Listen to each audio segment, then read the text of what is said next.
जमात शशुम की नज्म हमद जो इरफान जाफरी ने लिखी है, इस वीडियो में आपका खैर मकदम है। इस वीडियो में हम नज्म के मुश्किल अल्फाज के मानी और इससे मुतल्लिक सवाल अब जवाब का मुताला करेंगे। ये वीडियो मुख्तलिफ हिस्सों में तकसीम की गई है।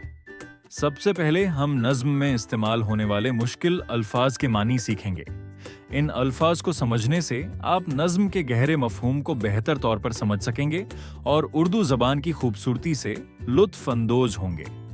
चंद अहम अल्फाज के मानी दर्ज जल हैं। एतिबार का मतलब है भरोसा या एतिमाद। तजल्ली का मतलब है रोशनी या नूर। परवरदिगार से मुराद अल्लाह ताला जो सबकी परवरिश करने वाला है। कम माया का मतलब है कम हैसियत या आजिज व फरोजन। तिश्ना लबी का मतलब है प्यास या प्यास की कैफियत। दूसरे हिस्से में हम नज्म से मुतल्लिक सवाल और जवाब पर गुफ्तगू करेंगे।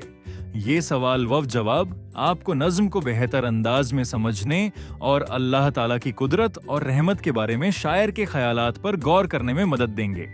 आइए पहले दो सवालात से आगाज करते हैं।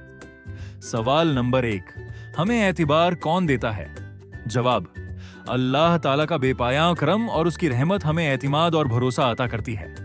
सवाल नंबर 2, परवरदिगार किस तरह अता फरमाता है? जवाब, परवरदिगार इंसानों को बगैर मांगे ही अपनी बेशुमार नेमतों से नवाजता है। अब तीसरे सवाल की तरफ आते हैं। सवाल नंबर 3, अल्लाह ताला फूलों की खुशबू कहां बसाता है?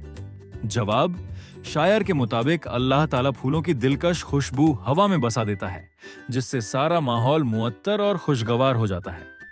सवाल नंबर 4, नज्म में चराग किसे कहा गया है?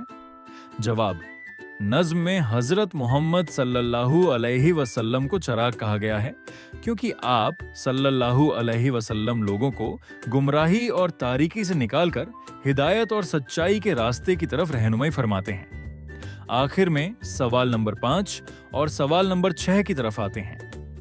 सवाल नंबर 5, नज्म में किन हस्तियों का जिक्र किया गया है?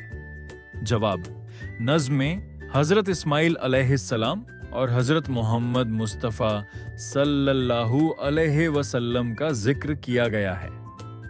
सवाल नंबर 6, अल्लाह ताला की सखावत कैसी है?